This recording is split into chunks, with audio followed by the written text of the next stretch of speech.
What is going on, everybody? And Tony is the gamer here, joined by Mikkel Smith. We are the Press Start Select podcast. Now, for the viewing and listening audience, we are switching up things a little bit this week. We're dropping the red and blue edition, so to speak, of the podcast. So initially, you will be getting Tim and I thoughts on all these topics this week, and then later on during the week, S Rank and I will also be dropping our thoughts. So again, it's some of the same topics, just a different perspective on it. Just because we still got jobs to work and schedules just don't match all the time.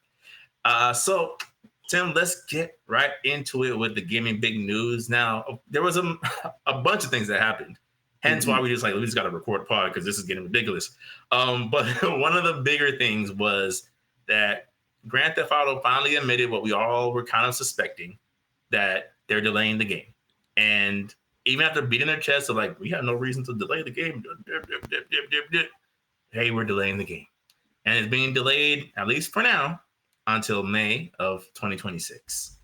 And then I guess as a consolation prize, they shadow dropped the trailer of kind of here's where we're at now, essentially. Here's a story trailer, basically. Yeah. So what were your thoughts on, one, the delay, and then two, the story trailer? It's kind of like history repeating itself, because it's kind of shown as a sign that, especially with all the other rumors that's coming around, that this game is going to drop towards the end of the end of the console cycle, so they could do a upscale shift over. Oh, that's coming regardless of when it drops. Oh yeah, let's last another 3 generations. Yeah, so honestly, I mean, the trailer was good. The trailer was very, very good. It showed the dynamics of where they're taking this game. Like some of the different areas, I was like, is this supposed to be based on Miami? Yeah. Or South Florida? There was a part where it's this is clearly the Keys. Clearly. But so then there was cool. Mountain area. I was like, bro, what is that? Yeah. Someone was saying, I saw a breakdown where they're maybe they're letting us go into the parts of Georgia, and that's why there's mountains. Right, I don't know. Yeah. And the main character, Lucia, you could tell she's gotten some graphic overhaul. They've done some additions to her looks. For sure. You could tell they're still trying to refine and tune it as much as they can. I was gonna say, remember the initial trailer where people were like, "She's clearly a transvestite." I was like, how did we get that from? Like I said, she's too muscular. Internet rage. I know. I was like, wait, what? Everybody's, because to be honest, bro, I could already tell, when this game comes out, people are gonna think of the most vile things. What can they do? Of course. Yeah. Especially when it comes to this type of scenery, in terms of sex work, drugs, massive kill. I remember there's people, bro, who they don't even play Grand Theft Auto for the story. They just go around just doing mass murder. Yeah. And it's just there's so many different types of people who play this game, and it's going to be scary. Yeah. The uploads are going to be scary. Yeah. I mean, have you seen some of the GTA 5 online uploads? It's like a compilation of how many online players can I run over with my car. It's things like that of unhinged behavior, but it's a video game, It's what can you no, what can you really say? Unhinged behavior shows but there's some unhinged people out there, and given the circumstances, what would they do? But yeah, at the end of the day, man, it's the game looks good, and I do feel moving it. Especially, I wouldn't even call it a very heavy move. It's less than a year from the projection window. It's still going to be coming out during the spring next year, which is a good fine time. And I feel okay, so now they have enough room to thrive. And then, to be honest, I feel that also gives breathing room for other titles that are releasing this year. Yeah. Was there anything in the trailer, before I get my thoughts on it, was there anything in the trailer that surprised you in a good or bad way? The stereotypes of Black people. Yeah. You can tell they are sticking to certain stereo archetypes that is I get it. They're trying to, and I guess the show by Issa Rae on the one that she did in Miami, you could tell they were doing certain parts of Miami. And after a certain street, this is the demographic that we're talking about. And sometimes I just kind of wish, like, can we just do more? Like, show, like, even like say, like, show the upper Miami Garden side of things. Like, show how that demographic is very different. I feel Hmm. like they always try to stick to the little Haiti overtown aesthetic when it comes to representation. Yeah. And yeah, of course, like, Little Haiti, Hialeah, Overtown, like, we already know where this is going in terms of demographics. Yeah. And of course, the Keys, the rednecks down That's what there. I'm gonna say. I was like, you got to say at least they're equal opportunists when it comes to the stereotypes. 'Cause I'm like, there was some rednecks in that trailer, boy. Oh, mud all over the truck.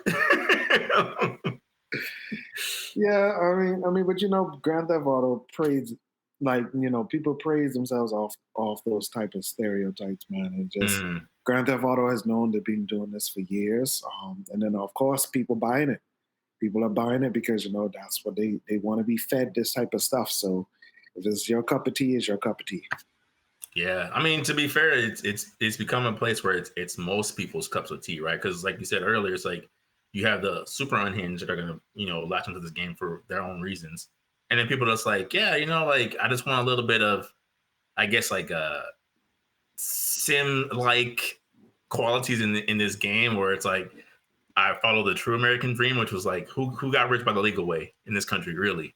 You know what I'm saying? Like I think that's the undertone of like that is kind of how most of the people got their money in this country by doing illegal things. So like if I could recreate that in like a hub world, you know, Yes.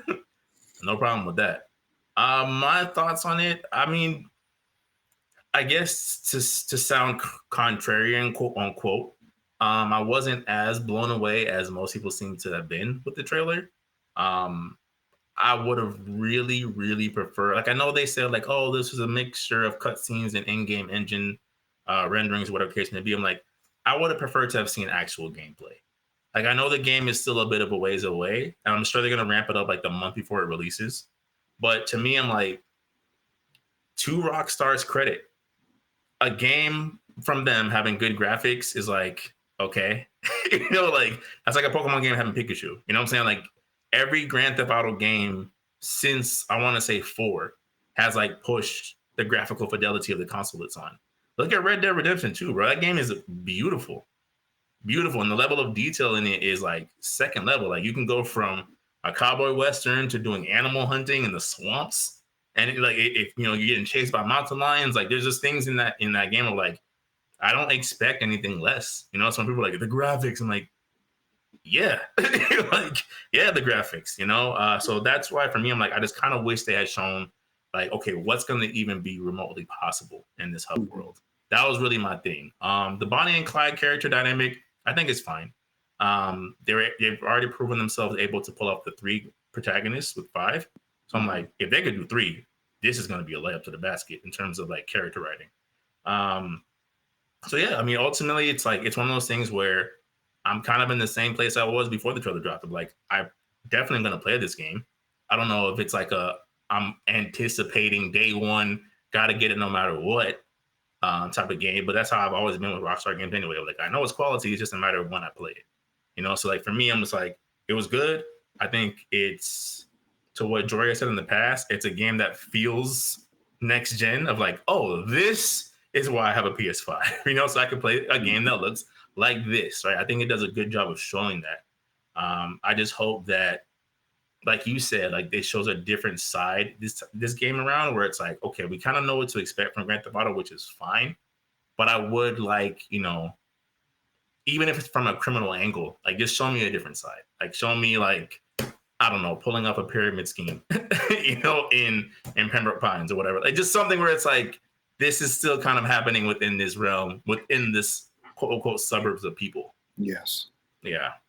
Last question before we move on from that topic. In terms of, because it's going to keep coming up even during this pod, of the whole variable pricing market that we seem to be moving forward with games. Do you think the industry takes a hit or sees a bump in the fact that we still don't know how much Grand Theft Auto 6 is going to cost? I feel after the whole Nintendo Switch 2 Rampage, it doesn't matter. I really feel like, yeah, it's going to be around the $100 range. Mhm. And I genuinely feel they're going to find some way to price it off at that point. Yeah. Whether it's like, hey, get this bonus pack with, in-game money, or yeah, here's the, dual pack for the online mode. Like they're going to find some way to put it between the $80 and $100 range. Yeah. And people And will pay it. people are going to pay it because people have done it for many, many years, man. Because when you really look, especially with 5, with all those different type of card packs, Bruh. like how many times people sold those like back to back is because, like how you said, it's a Sims like experience. They want new cars, new clothes, new this, new that, new guns. It is a mature rated Sims. Mhm. It is. Yeah. So people know that level of microtransaction, that's an addiction to people, man. For some reason. Like for some reason, it's adult FOMO, bro. Like people just want it. People just want it because they want it. I was watching a video the other day where they're like, Grand Theft Auto 5 is one of the few places you'll see somebody spend thousands of dollars to appear rich in a video game. It's like, to me, I'm like, that's crazy. You bought every shark card? Like I said, bro, the most expensive season pass I ever bought was back in Batman Arkham Knight, and I was pushing it back in the day. And even then, it's like, did you get your money's worth? It's like, I mean, maybe, like in hindsight, 70%. It was like more than you didn't, I would say. Yeah, I mean, to me, it's just a funny topic that comes up because we're already starting to see games kind of just literally vary in price, even as recent as now. And I think this whole thing of like, well, if Grand Theft Auto, for whatever reason, charges $100 at retail, that like opens the door for other developers. I'm like, I don't think that argument holds any weight. Like with Grand Theft Auto, again, to their credit, I know what I'm getting. I know if I buy this game, I can play it for the next 3 months if I really want to, of just content. 70 plus hours. Easily. Right? Versus, I'm like, versus a 12 and a half hour game. Right. Your 12 and a half hour buggy, unfinished, need a couple patches game to even run most of the time. Like it's not even an argument. I'm like, any game that's not willing to put out that level of content, unless you're like a Baldur's Gate 3 studio, like don't set yourself up for failure. Like you're not gonna get, you know what? I take it back. What you said about Nintendo, people are sheep. The wiser consumers will try to convince the audience of why your game is worth $100. Mm-hmm. Whether that translates or not, we'll see. I mean, Nintendo Switch 2 is like 3 weeks away, and it's still sold out. So all that crying online meant nothing. It was for nothing. Nothing. This is so bad. But, with tariffs, it might be more expensive. So let me buy it anyway. It's like, all right. And then Nintendo's gotten this bolder and bolder with their like announcements of like, if you even attempt to mod this console, we're breaking it. It's like, did I own it or do I not own it? It sounds like I don't own it. Yeah, right. I'm like, that's kind of what you're telling me over and over. I don't own y'all games. I don't own your console. And at any time, if whatever you deem un-Nintendo like standards, you can get me up out of here. No, but bro, that's the quality of things that we are dealing with, man. That people are not really understanding. Like, yes, you as a consumer, you're basically buying into what these people are saying about X, Y, and Z, but you don't even know that's not the same way the other way around. Yeah, it really is not. You basically have to fold to what they say. Yeah, and we've seen it already, right? Where like games, if they get discontinued, look at Concord. Not for nothing, Concord, Sony. If you bought a digital copy, Sony removed it. You can't even download your digital copy. And granted, they gave you a refund, but like that goes to show you, like, this is not yours. You're paying for access, not ownership. It's just a crazy, crazy thing to see like play out before our eyes. You would think there'd be riots in the streets, but everyone's like, well, what can we do? Yeah, because like even I remember the talks that we had back in the day in terms of like physical media versus digital. To be honest, like the way these components are now, especially with these systems that require some form of like online connection, they're basically linked. Yeah, they're basically linked. Like to be honest, there's no real fine line anymore. Mm-hmm. There really isn't. The infrastructure has changed. Yeah. Yep. Terms and conditions have switched, and like what's defined as like ownership has changed. Of like, I don't know. It's it's unfortunate for, especially for someone like me who does prefer physical. Of like, you kind of feel like you're fighting a losing battle because you get people like, well, I don't want the clutter, I don't want this, I don't want that. I'm like, and I get that aspect, but I like, to your point, I'm like, I think you're trading more than you're gaining. You know, like, yes, you're getting the convenience, quote unquote, but it's not coming with the same level of it's mine. You know, like, there's no reason why my physical box and physical disc should cost the exact same thing as your digital download. There was no manufacturing.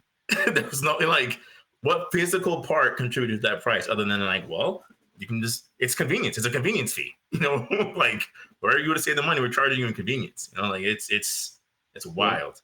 Yeah. Mm. When things started to become more online, and then, IDs and membership, or sign up via email. Like I said, sign up via email. That's what it is, man. Yep. This is what you are subscribed to. Yep. And this is what you are now developed to.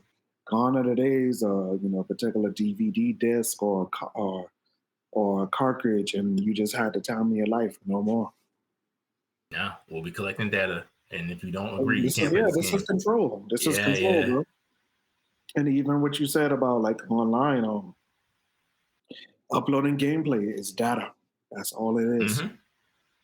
Yep. They're just collecting data on you, and this is the industry that we've been feeding for so many years, and then this is where it's come, because the way these companies are acting now is because we put them there. Yes. With the accountability, unchecked power. We put them there. Yeah. Yes. You know, like I say all the time, I've had my tinfoil hat on ever since DLC became a thing.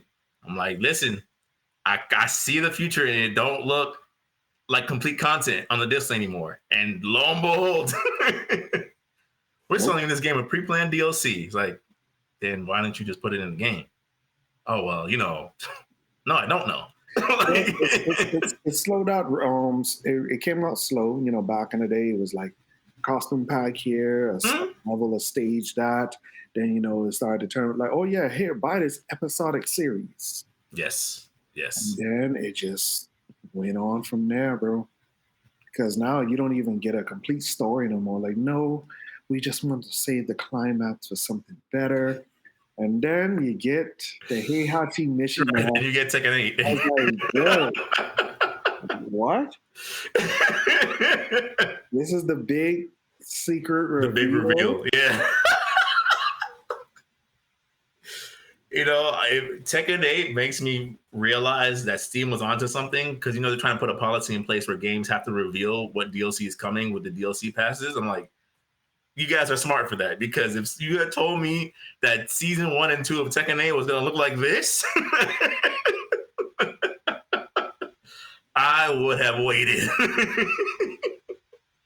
I would have retracted all the praise we were giving on this pod up until this point of like, no. Looking at season 2, I'm like, wait, is this Tekken 7 again? They must have made a mistake. This is the same characters. Speaking of same characters, boy, I mean, we can get into it from right now if you want. We just switch the order of the topics around. I'm happy he's back. I'm happy he's back. I just like, you got to pay for it though. That's my only goal, bro. We're basically paying, like, it's literally, you can't even call it deja vu. It's literally like almost like a real carbon copy. It's like, bro, like, yeah, I get it. He was a new character for season 3. But bro, like, we got to pay for Faku Ramen again? Again, bro. But he's been reworked, Tim. Well, he's been reworked from the bottom up. I guess. And guess what? You also had that time during the development time that you could have added him. Because like I said, bro, like, technically the only new character that we got is freaking Clive.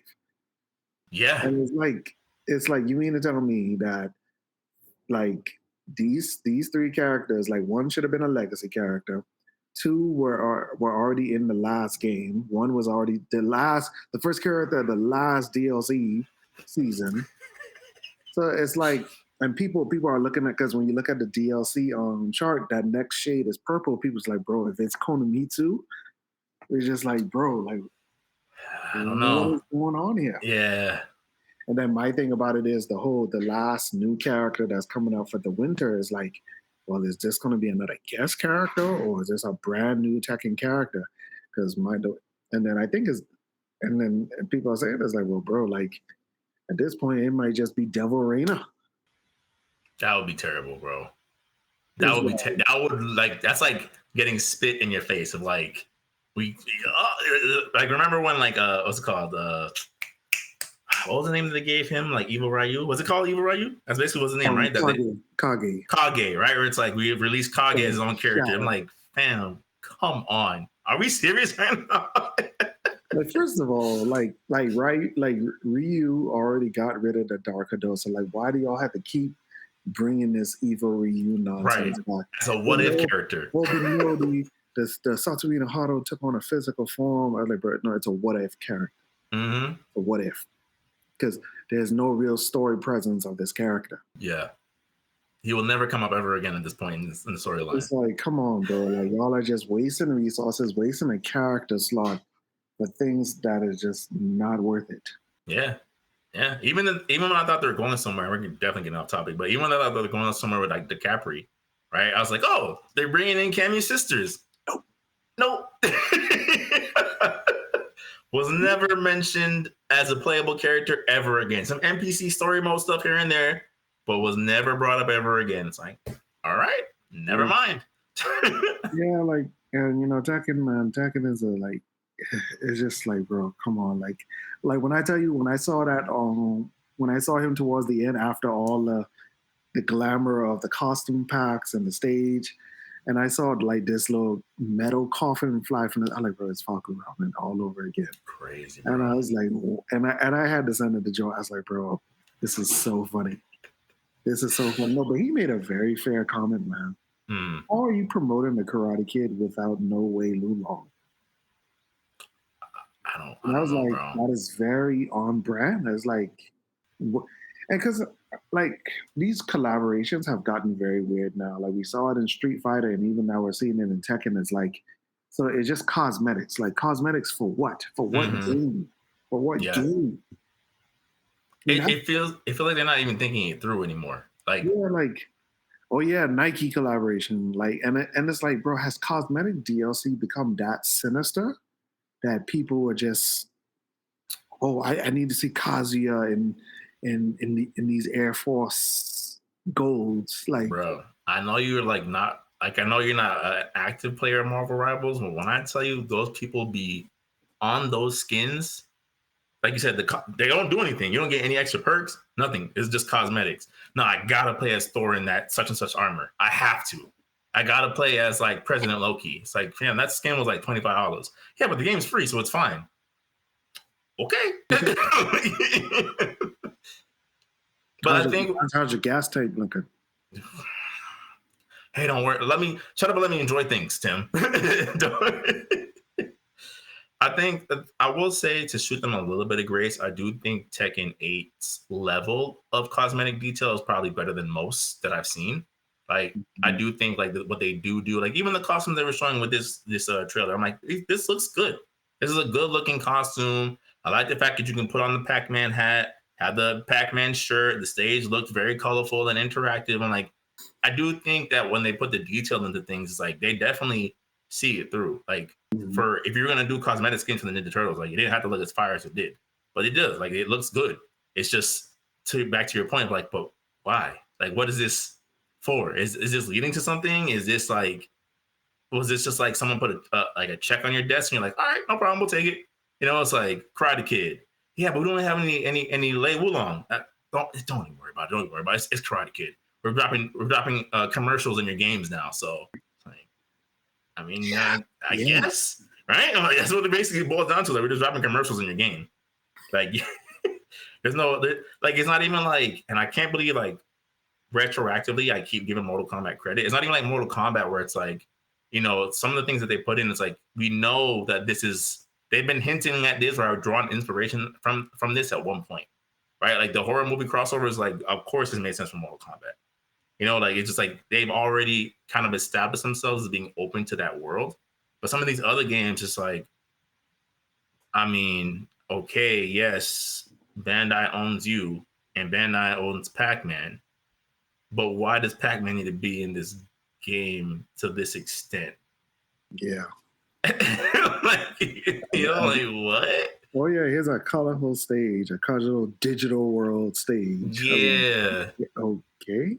You play Pac-Man Now, volleyball. now, like for the online lobbies, like yeah, if you wanted to put Pac-Man, signage everywhere, okay, that makes sense. But it's like, oh yeah, here's martial law in a Pac-Man shirt. Have a good day. Yeah. Yeah. Okay. We're still fixing season 2, by the way. All right, bye. And then, there's another, core fighter. They revealed another character design that, people are just excited to know more about. But yeah, Virtua Fighter. Daddy. Well, Virtua Fighter getting better, man. The big one. Yeah, they dropped a new character design for Wolf Hawkfield, man, and I was very pleased.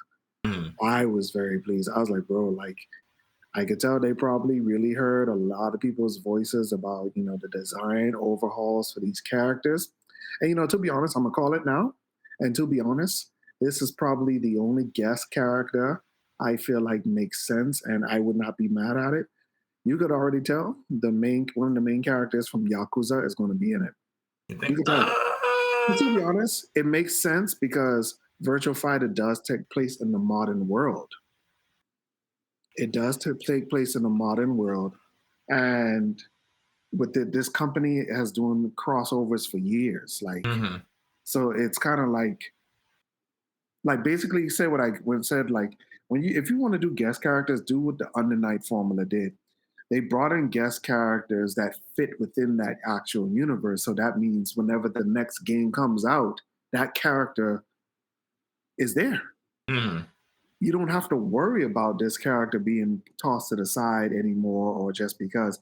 Like, yeah, they probably might choose the one with the eye patch since he has a more quirkier fighting style. But that's why I felt a little bit like unsure because I'm like Yakuza is a little bit tongue in cheek, in terms of like it's serious, but it's not.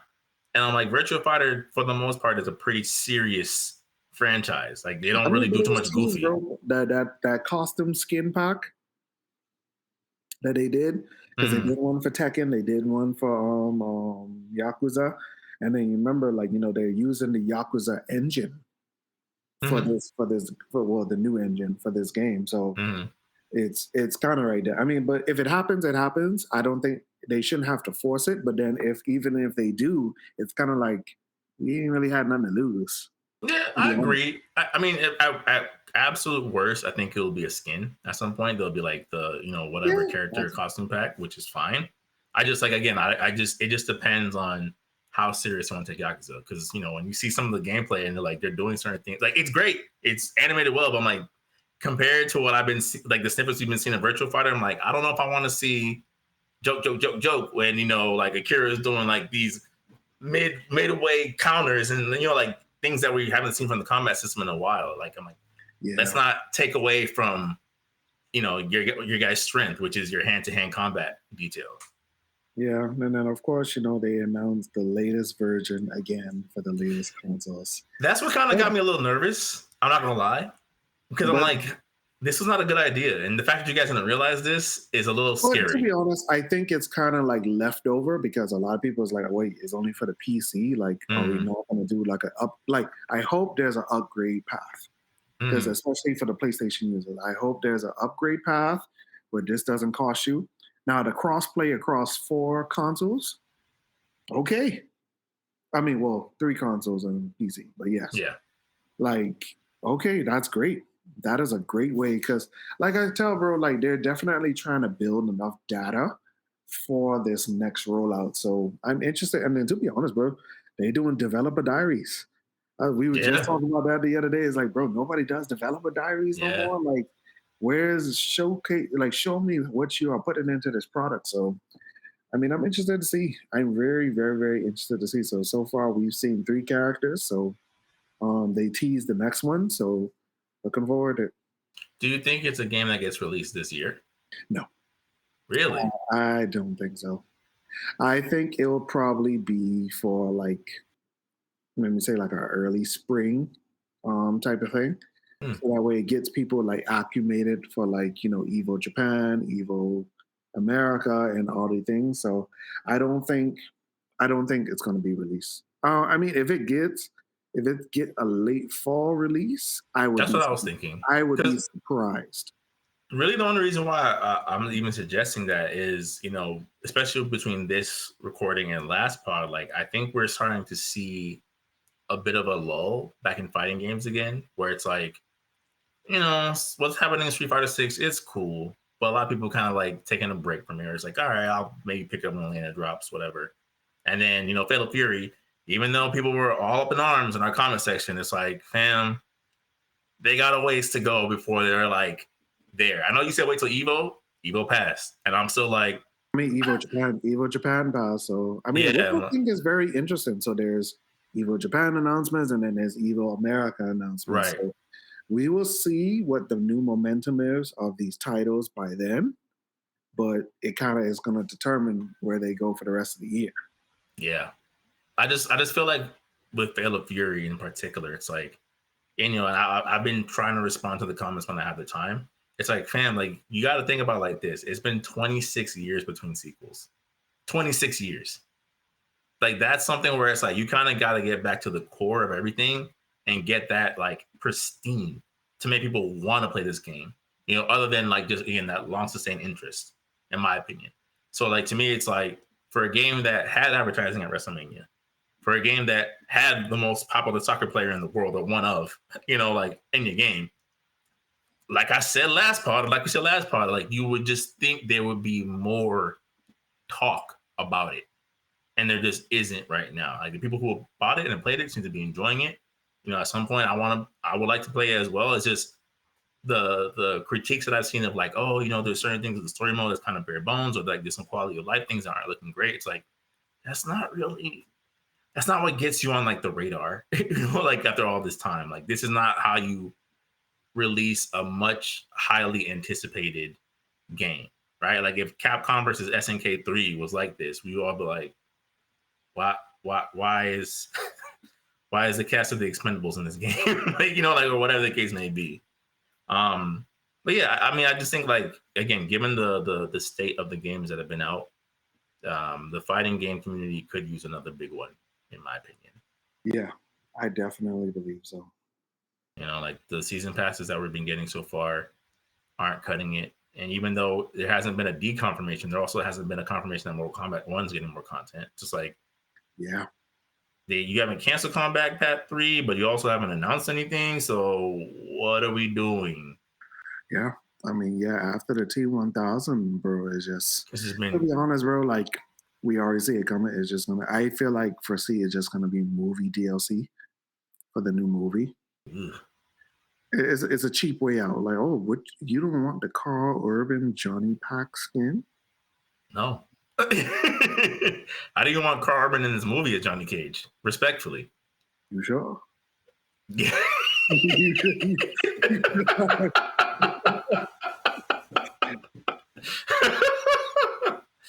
Man.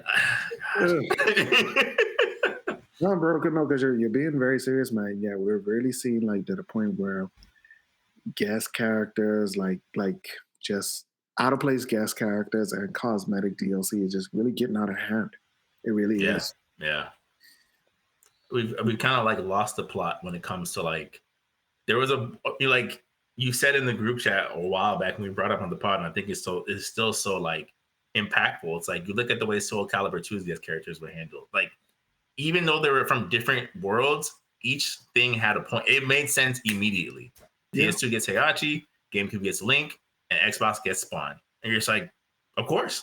Like, that's that kind of like quote unquote random guest characters that like you can see that there was a lot of thought and planning behind this.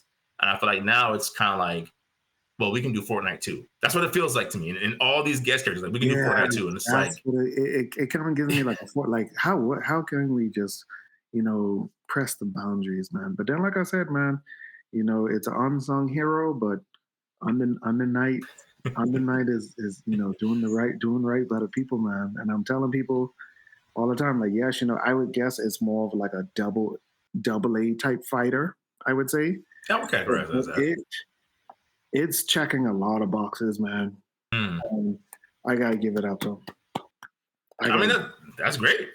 I'm all for, like we're at a point where we've all been gaming for so long. Like I've said it to you guys many times on this pod. There's very few times that I find myself being actively excited about anything games. I'd be interested, like obviously interested enough to talk about it, but it's just like, am I like, man, I'm excited, So like the fact that Under Night has been able to sustain that for you, like that's great. That's a great feeling. Like for me, I'm just like, I can't wait to play my glorified emulation of Power Stone 2 this weekend. When Capcom Final Collection 2 comes out. That's what I'm looking forward to. Nostalgia. But in terms of, now that we've talked about the fighting game topics, there's also the topic of first parties getting their quiet goodbyes. They're taking them out to the back and putting them down peacefully. You have mentioned in the group chat not too long ago that PlayStation Studios seems to have unceremoniously removed Sackboy from a lot of their promotions and logos. Like you don't really see him the way he would be in a lot of the PlayStation first party lineups. And I know we had spoken about this some time ago in terms of them like seemingly replacing Sackboy with Astrobot, but now it seems like yes, we are replacing Sackboy with Astrobot. So you haven't played most of the games. Like, what are your thoughts on how that's being handled? Honestly, bro, like it kind of feels like that Toy Story scene. Like, oh, I don't want to play with you anymore. Like you drop Woody for Buzz Lightyear. That's it. Bro, when you look at the comparisons, a fluffy doll, stuffed doll with a new chrome finish, plastic alloy. Yep. It can levitate. It can do what you can do, but better. Lasers, like it just it's interesting, man, because that was a game that really brought a lot of life to the PS3 and PS4 cycle. Media Molecule created something that was very, very genuine, and very, very innovative. It's just kind of weird, man, because ever since their last game, Dreams, yes, they're a PlayStation studio, but they're like, bro, they've just been so quiet. And then, of course, like I get it, the third game, the third and last game was not by them, but when you think of Little Big Planet, you think of them. So it's kind of like, wow, like we don't even hear from them about how they feel about this. Or, yes, Astrobot deserves the praise. Like it's a great game, and it handled the legacy of PlayStation in ways. I would say it's on par with Little Big Planet, but it was done differently. Yes, in certain aspects, but it's just like, wow, like why did you feel the need to do that? Yeah. Why is it one or the other? That's something that's kind of weird to me. Ever since I've saw that One Piece image of like Ryu and Cyclops, I was thinking like, so you mean tell me Sackboy and Astrobot can't do the same? Yeah. Like, because they both contributed to this legacy of what this console cycle is, man. So it's like kind of like, show your respect. Like you didn't, because to be honest, like, like Nathan Drake didn't replace Crash Bandicoot. Yeah. No, he didn't. You harmed Crash Bandicoot. Like I remember in the first Uncharted game, you could find the little fruit as the little treasure. Yeah. Bro, you could play Crash Bandicoot in Uncharted 4. Literally. Crash Bandicoot. which is also a half gameplay, half cutscene. Yeah. It's like, what? Like, and it's like, so why did you feel the need to do it? And like, even on Ghost of Tsushima, like it paid homage to Infamous and Cyclopa. Like, so why would this? Like, yes, technically different studio, yeah, but why did you feel the need that it just had to be out the old end of the movie? And then I get it, but I get it. These companies, they are in different headspaces, different rooms, different obsessions, different views on how to create a product. So it's the corporate world coldness, man.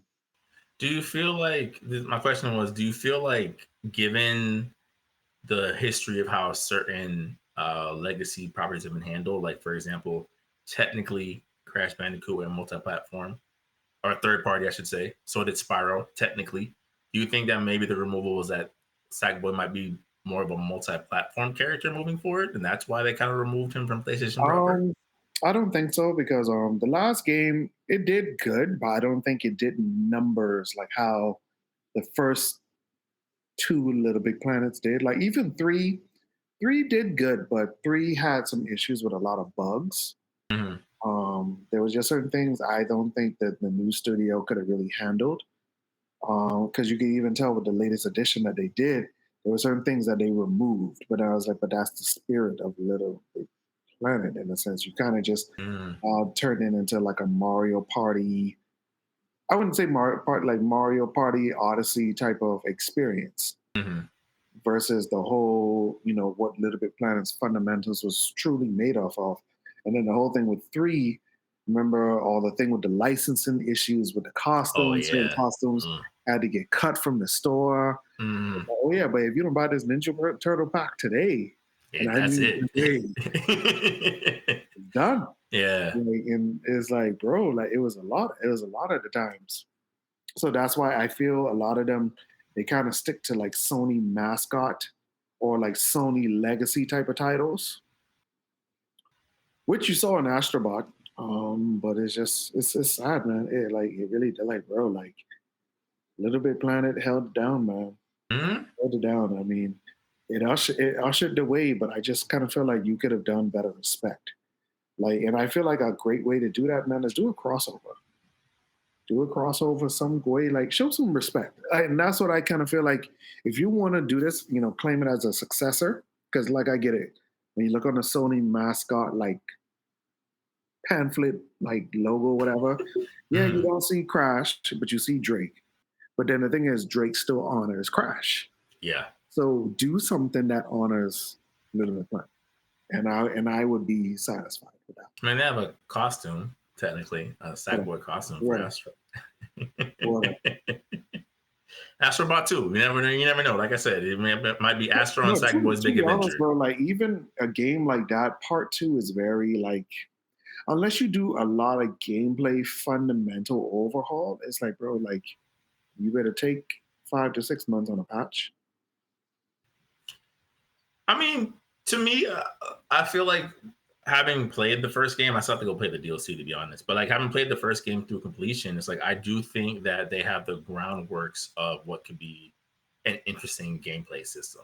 Like and like especially because they are like respectfully pulling from different classic PlayStation IP. There's so many different ways you can go with that in the sequel. You could have a Spider-Man Astrobot stage. You could have a Legend of the Dragoon Astrobot stage. Like there's so many different things that they could do that kind of like reminds people of like PlayStation's legacy in an interesting way. Like even though these games are fairly recent, I still did enjoy the Horizon level in Astrobot. I still enjoyed the Uncharted level in Astrobot. Like it wasn't just like, oh, aim escape. Like there was still other things that kind of enticed me about the way that they handle it in like Astrobot's world. So that I feel like there's potential there if they want to explore it Mhm. rather than just like simply cameos.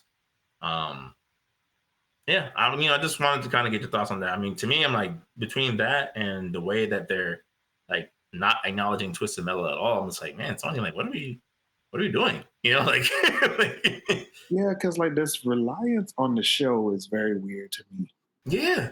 Because like, all right, because the way this media works, like for example, Pokemon, for example, Pokemon, as it was building its popularity, it relied on the manga, it relied on the show, and it relied Mm, on the games. Like they were all in sync with each other.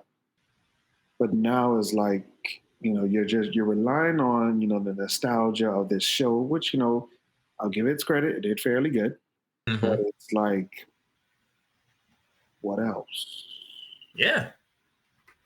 Like, there's a, combat racing still has a place in people's hearts.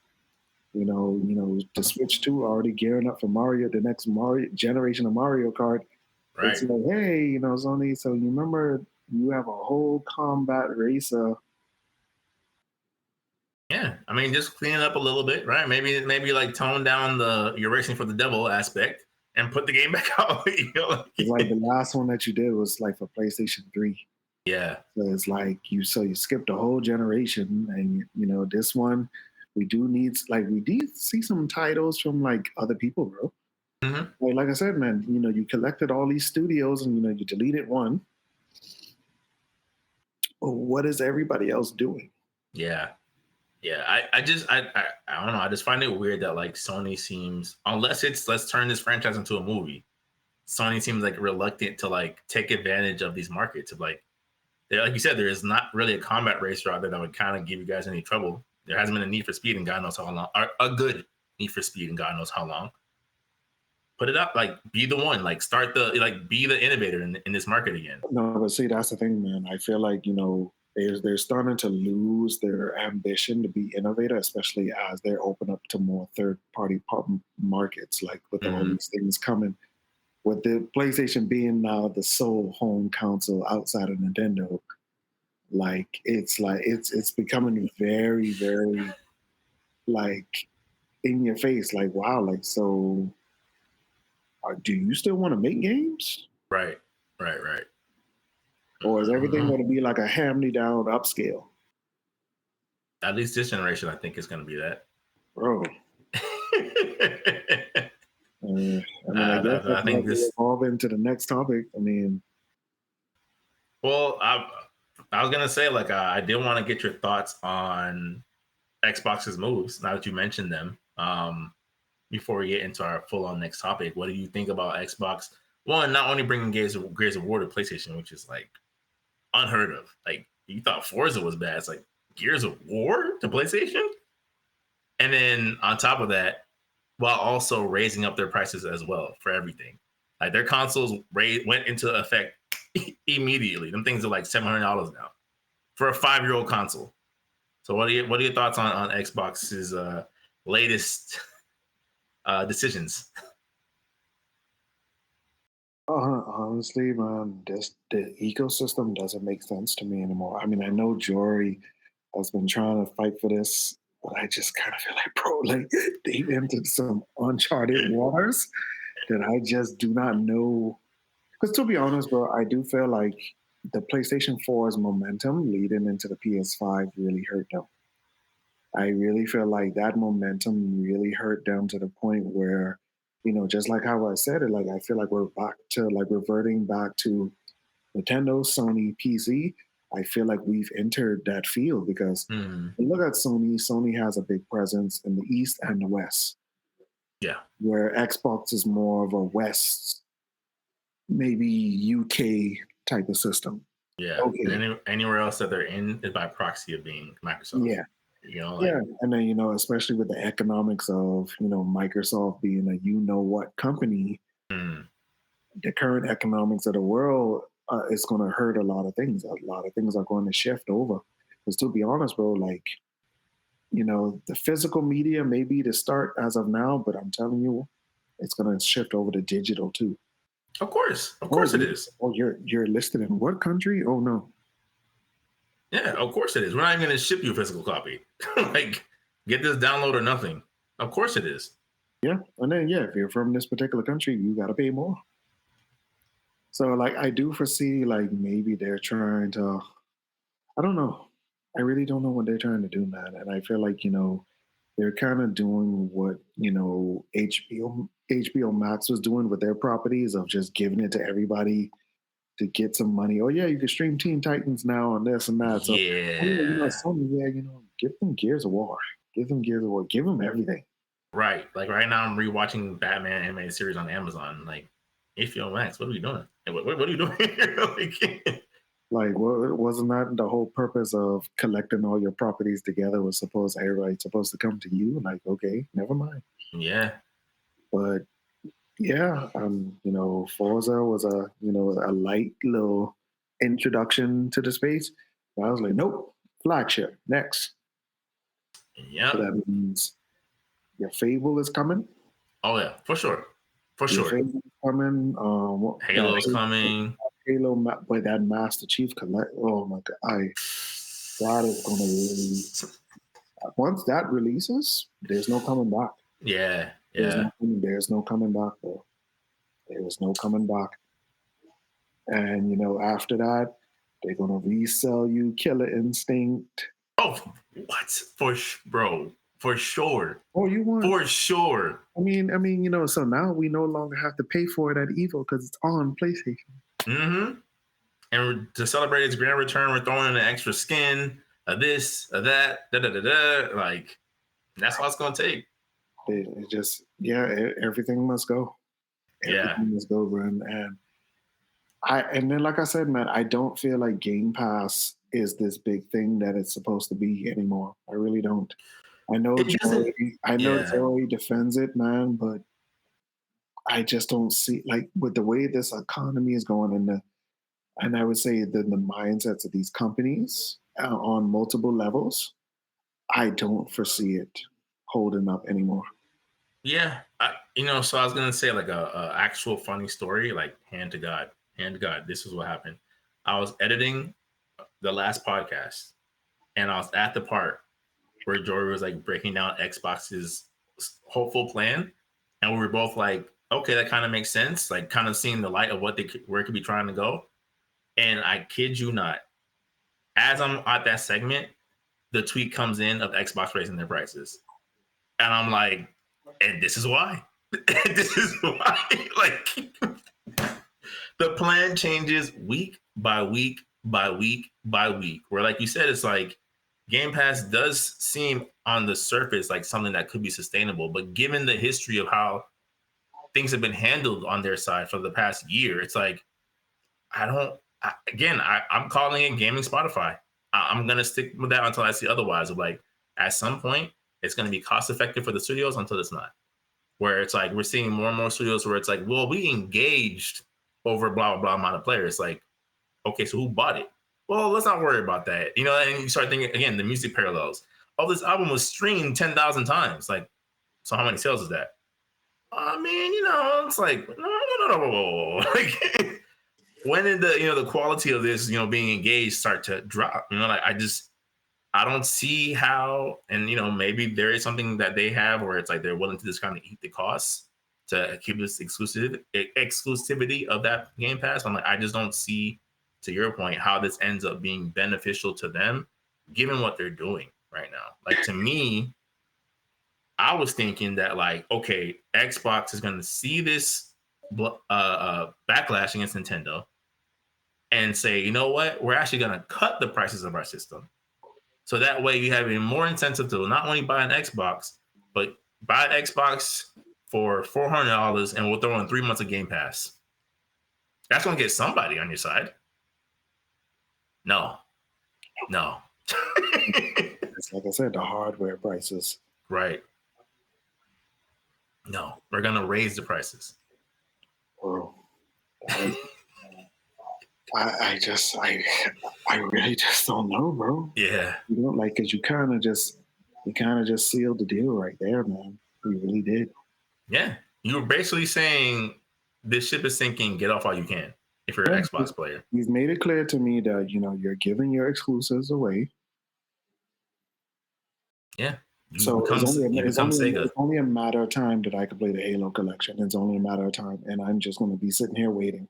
Yeah. And so I might as well just go get this cheaper console, play the games that have a shared universe. Like, you can't even boast about the 360 era of online anymore. No. That's no longer a talking point. Like, you guys are up to par. Like, your whole, but then the layout is like, that doesn't, people don't care no more, bro. People know how to read.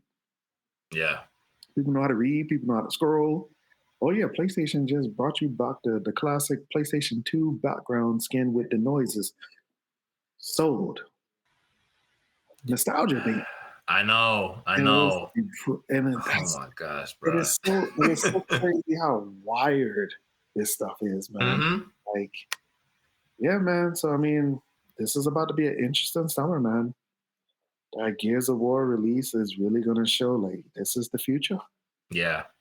My one gripe with it, though, I do feel like they're trying to like milk it a little bit because it's only Gears of War 1 remastered so far rather than a Gears of War collection. I'm like, I see what you're trying to do because it's $40, right? So it's not like it's a full price thing. I'm like, you could have released all three together. You didn't have to do it one by one when it comes to Gears of War. But apparently it's built from the ground up. So they're doing what they did with like Dead Space.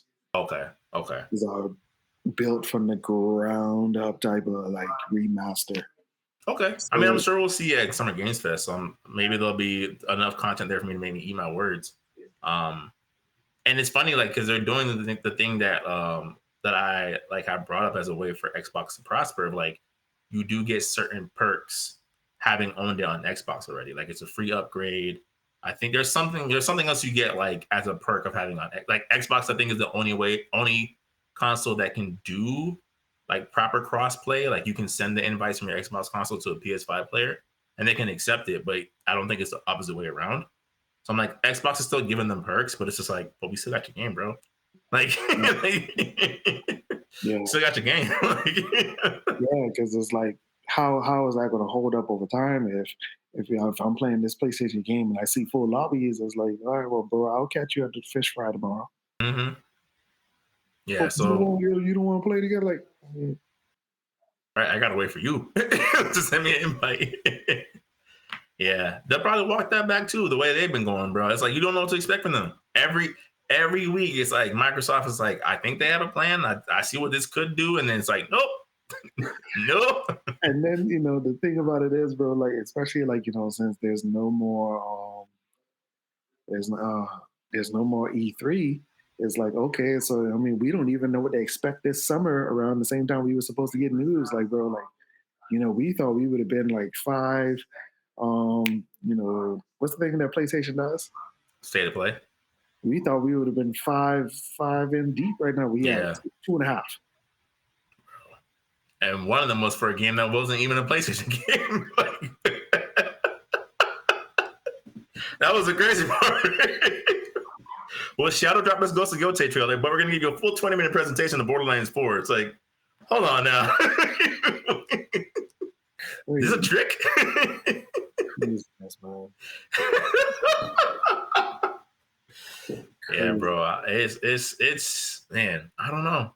It's like you don't want to like be too negative, but it's like it just really feels like these companies are like it's at a race to the bottom. Like, who can put out the worst news this week? Which one of them is gonna be like you thought you were disappointed with them? Well, wait till you hear what we got.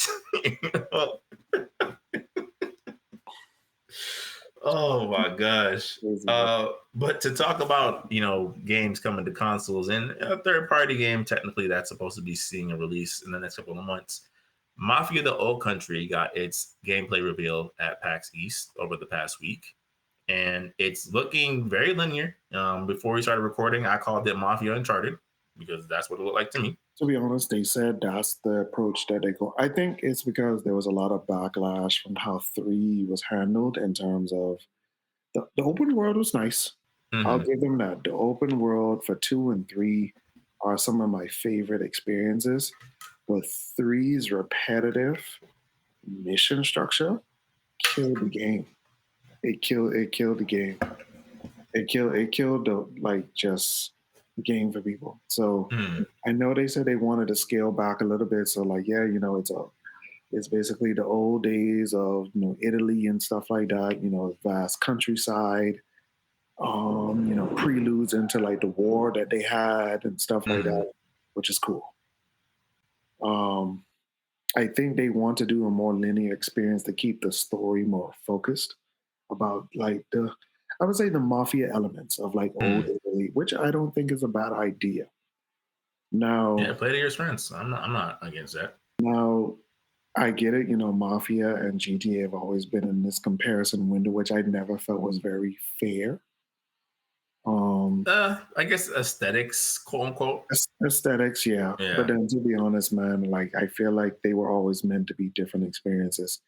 Now, in terms of how vast these open world elements are, I would like to see how they take that. Like if they do take it the Uncharted approach where you're able to like, no, bro, you got to drive way over here, but then you're still in a sandbox experience. It's more of a hub, but you don't really feel it. Okay, let's see how that works. Because I do get it, because it's like they probably only going to probably do like 2 to 3 cities, and remember those cities were technically like towns back then. So like this is the first time we've ever done something that is so far off in the past. So we'll see how that adds up, man. Okay. Do you feel like the $50 price tag is an indicator of maybe a shorter length, less gameplay features? You feel like you're gonna get like a full on experience, even if they're being priced that way? Um, I feel like it is going to be a much more smaller scale game. I Mm, do feel like it is because, and I think when I say smaller scale, I think there is in terms of the world.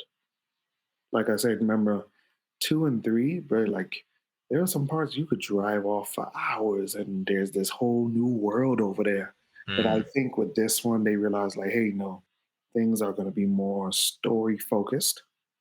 So you have to stick to the story to really know what's going on.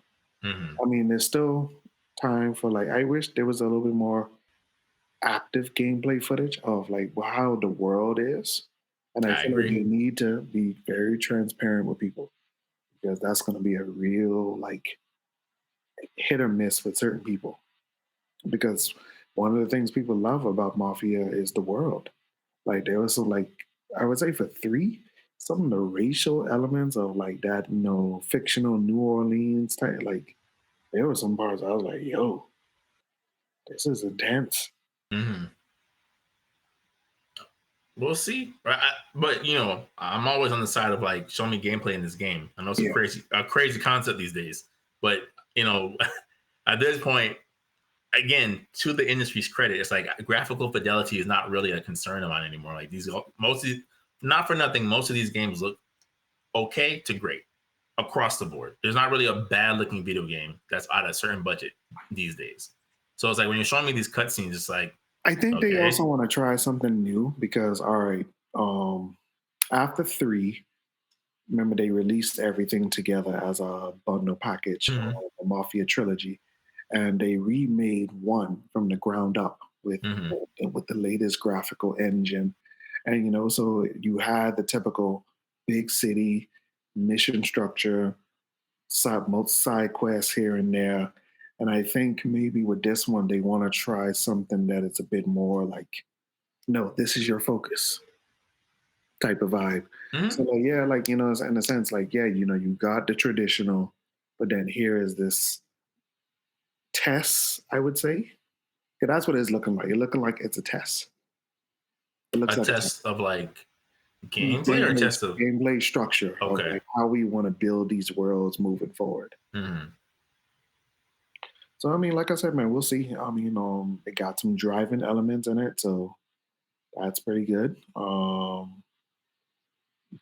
Good gunplay. I'm just interested to see how it is because I did Yeah. think like three's gameplay structure really struck a nerve, and I think they're trying to say like, yeah, we had to pivot some way for you to still be invested into this series moving forward, Mm-hmm. and I feel like that's a very smart choice. That brings up a question I wanted to ask you that kind of tied into what I wanted to ask about Grand Theft Auto, but we were already kind of past the topic. But I think because they're so similar, it ties in.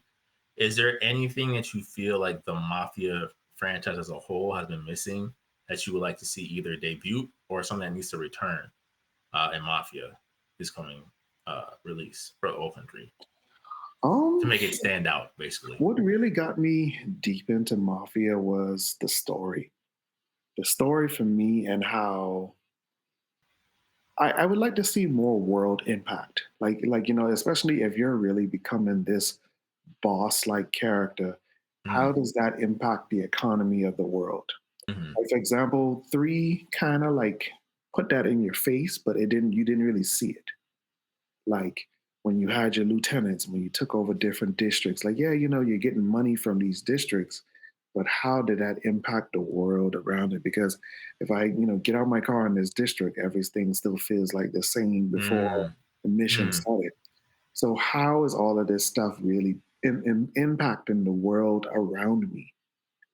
And that's where I kind of feel like that's where Mafia really needs to show what's really going on here. Because even in two was like a fictional New York City type of vibe. And a lot of people, talk. There was one part where you had an incident with the Chinese. So like, yeah, turf wars. Like, Mm-hmm. how does that work? Like, you're in the middle of your shop eating with your family, and here comes the hatchet man. what do you do? Yeah.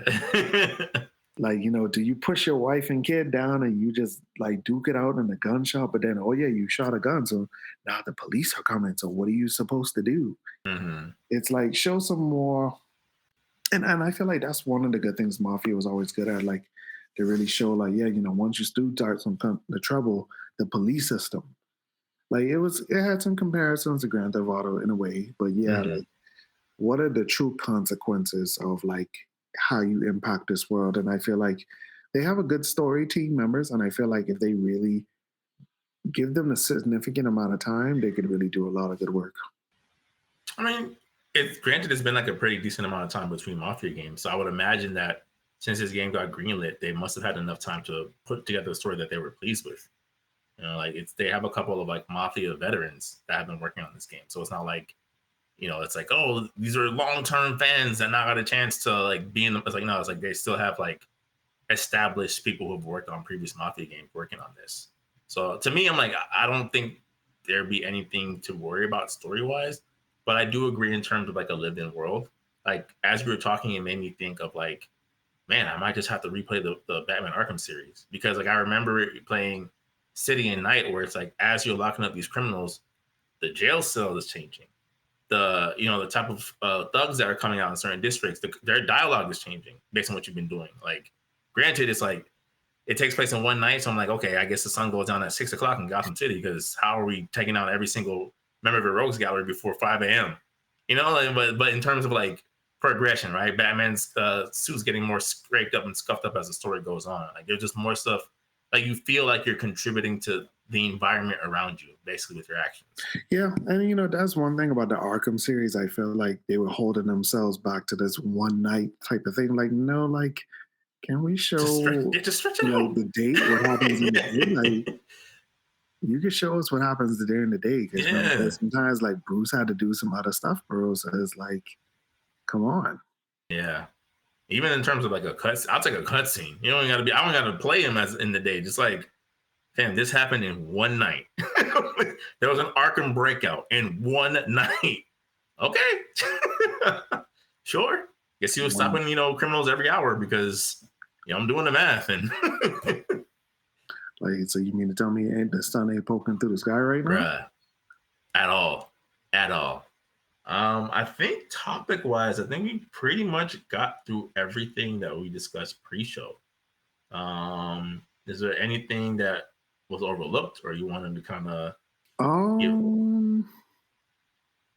No, bro. I mean, to be honest, man, I feel like we've covered mostly, like how you said, it was red and blue. So I do feel like, I mean, I know Jory probably is going to give you a whole Tekken discourse about. Oh, for sure. I mean, I saw somebody, make a very valid point. Like, yes, Bruce was a traditional character that people, for that fighting style in Tekken, but what's wrong with somebody who's of the actual culture to have the representation? And I was like, you know what? That makes a lot of sense. Because, I do feel like, like I said, Tekken is trying to course correct in certain areas, like matching certain people to certain places, because you know what? It also brings stage variety. Of course. Well, yeah, like, when Faku Ramen had, like, you had this little, Thailand underground mountain temple ceremonial battleground. Mm-hmm. That is cool. And I get it, yes, but then you have this karate black man. But then you know what? That is the developer's point. Like, all right, look up fighting styles that are unique to a particular demographic. And if you truly, because, it has roots of countering Virtua Fighter. Like, Virtua Fighter focuses on people, the fighting styles and where it came from. Yeah, they have some people, a little bit of a mix, because I get it. It happens. But I do feel like having Faku Ramen over Bruce makes sense to me. But you don't think, because I was going to ask you don't feel like they could do both? Because, like, for example, like, clearly it's a situational thing when it comes to origin and fighting style. Because, like, Lydia, I did not expect her to be Karate Kid. You know what I'm saying? Like, it's like, bro, we just did anything here, huh? Lydia was just the blonde hair, blue eyes formula, bro. Because there was like, because first of all, when the past came out, Liddy, Kunimitsu, I was like, Mm, I loved her. And then the simple fact of the matter is, this is the daughter of the original Kunimitsu. right. So like, yeah, she has a vendetta with Yoshimitsu because her mother was part of the same clan as him. Mm, So it adds story development. Like, all right, so Faku Ramen, you're announcing him as this ultimate weapon, a human ultimate weapon, not no Jack 9.5. mm, So okay, bring him forward, as the ultimate weapon. This could have been a good time to include him in the story. Like, bro, Kazuya had a whole tournament, and it's like key characters should have had a presence in it. Like you had Eddie Gordo, Captain Yamato vibe, like which did not make no sense to me at all. At all. And it's like you have this like spiritual ninja that you still don't know what is his purpose still. Mm, Whatever. It's just like it's time for like Tekken to start making some like sense in certain areas outside of the Mishimas. Like there's so many other characters around you that you're just not giving them the proper justice, bro. what I've been saying for the longest. It's like because like for example, like Fei Long. Fei Long is an excellent character to me because he makes a lot of sense to me. Mm, Steve, a British boxer, cool. King, the mass wrestler. Okay, so like you have some characters that you're building great things off of, and then right. you have some little corgi ones, or the Peru Coffee Ultra Instinct Girl. Azucena. Yeah, like you have some interesting characters here, man, and then you got a whole Quincy. Well, literally. I was like, okay, Yeah. but where do you take this from here? And that's where, if Tekken true, and that's why I feel like Falcon Roma is a great idea because if you truly want to take it back, like how Fast and Furious says they want to take it back to the formula of the streets. Okay, Please. if you truly want to do a martial arts tournament with fighters around the world, here comes the crown beast of Thailand, Faku Ramen. Ceremonial gear coming out. Let's go.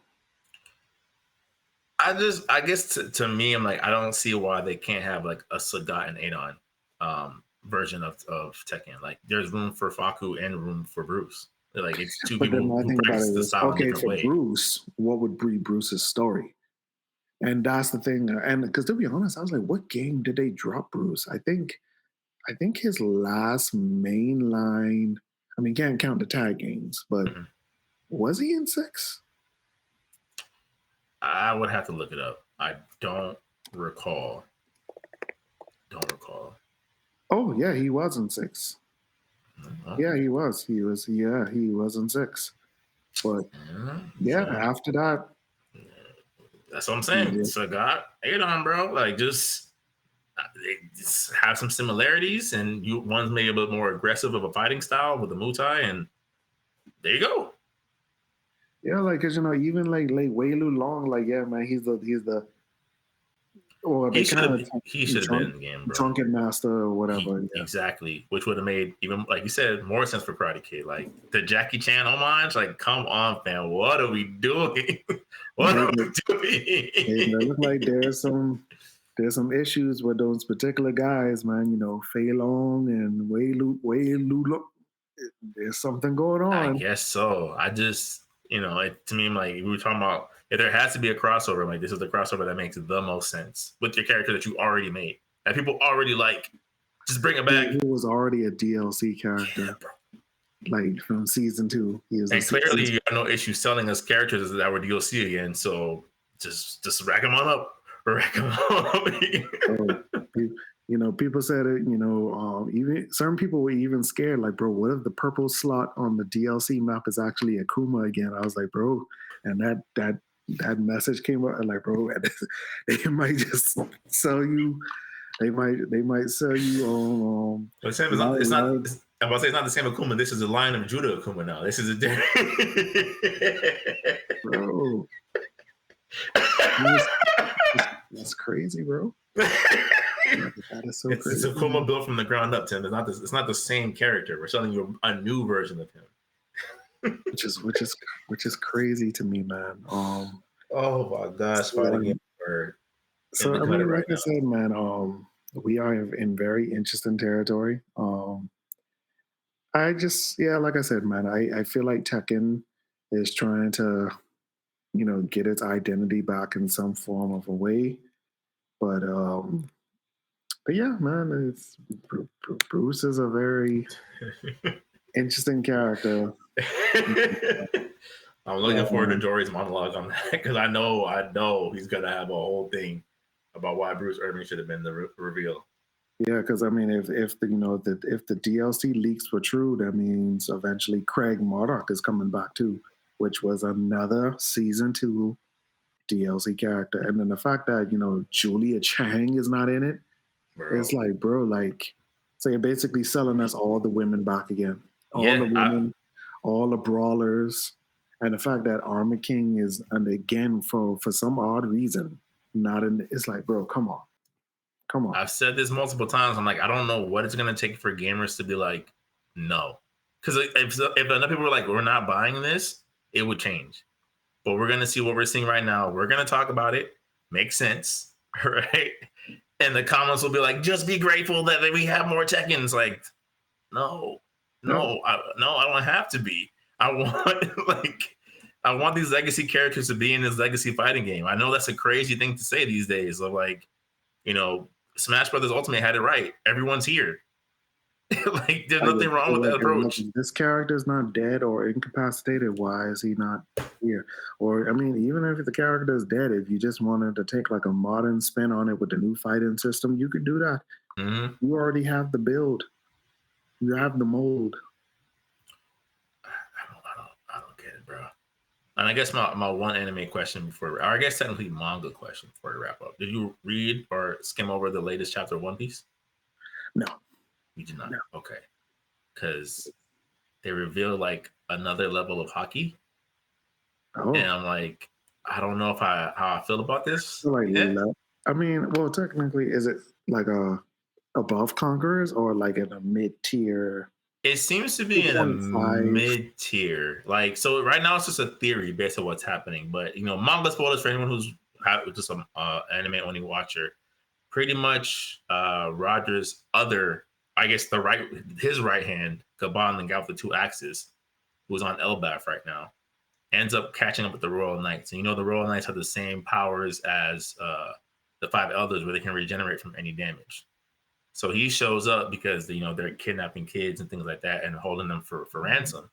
And he shows up immediately under one Holy Knight and chops off his arm. And he's like, it's not growing back. Like his arm is just gone. So the theory is that like Gabon, Rayleigh, Roger, people of that like status and tier have learned to like permanently infuse hockey into an item into another person. And the thing that they're using to cement that theory is the whole thing about Mihawk having a permanent hockey blade, where it's a black blade that never turns colors. So like, what if this level of hockey is where you can permanently infuse something with hockey, where it just nullifies any devil fruit power? That would be interesting. But do you feel? Because I'm starting to feel like hockey is just like the cheat code for things. Sometimes where I'm like, okay, it's willpower at the end of the day. Like it's a manifestation of willpower. So I'm like, it can, I could put hockey into my pencil, I could see the future. I can, like, it's like, is it a good power system? Is this a power system that like now is getting more fleshed out? Are we still like on board with it? I feel like, because I feel like, man, it goes back to what you said, the last part. It depends on the enemies that you're fighting. Because now, we've entered territory where we're fighting people with a like full set of abilities that that they could just throw out at any moment. So it's like, how do you combat that type of stuff? And then, to be honest, like, seeing, we're now truly seeing what the remnants of Gold Roger's crew, because remember, they disbanded. He Yeah. chose death. Mm-hmm. It's like, no, they wasn't able to kill us, bro. Yeah, No. they didn't catch him actively. He chose that. Yeah. And even to this day, like, there's still so much fear around who was ever left of that crew. Because, to be honest, it makes sense why people are scared of Shanks. Yeah. Shanks was a kid on this crew. Now Buggy,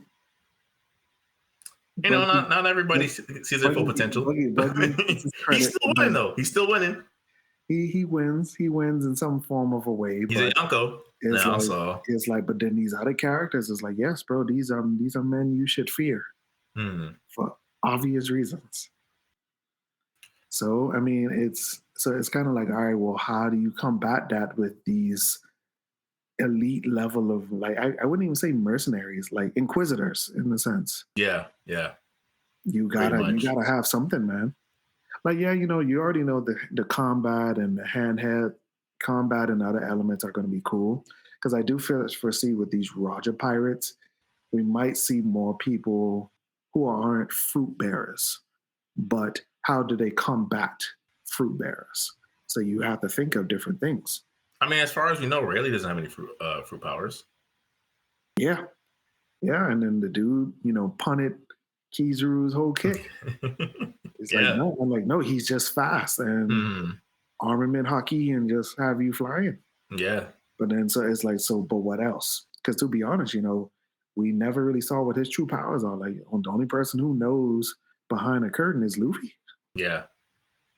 Even Mihawk, like, to be honest, like, I remember there was a scene where when he was fighting Hawk, the clone, he was like, to be honest, even as scary as you are, you're more human than he is. So that means Zoro saw stuff. That means Zoro saw stuff during that time that is just like, that Mihawk is just, he's different. Yeah. It's like, like, bro, we're going to be seeing a lot of factors that is just like, I guess we're kind of getting a lot of closure in these final arcs, however, how long they may last. We're going to get like updates about certain crew members. We're finally getting Shanks' family members. It's like, oh, he's the son of a royal knight. Yeah. Who became a pirate. Like, that's dark trauma all over again. You tell me I reach this high status and everybody I care about becomes some form of a pirate? Yeah.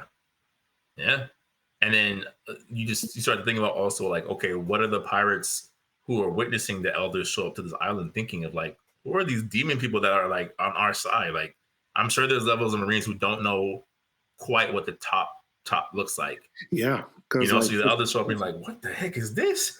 Like, you can tell, like, it's a hierarchy, man, because even when Cobra stepped into the royal chamber and they pulled them pistols on him, it's like, hey, bro, you said you kept talking too much and he kind of just showed up and we can't let you.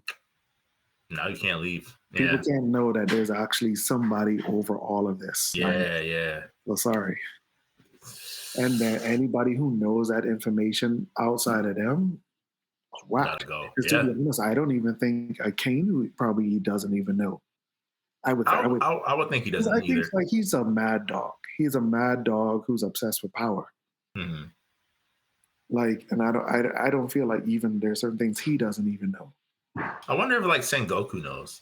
Like, he seems like somebody that's, like, made peace with it. Him and Garp are like, this is just what it is. I feel like they reached the point where they feel like this law and order is necessary, but then they're starting to really come with I think when Ace died, they're starting to really see the cracks in the system.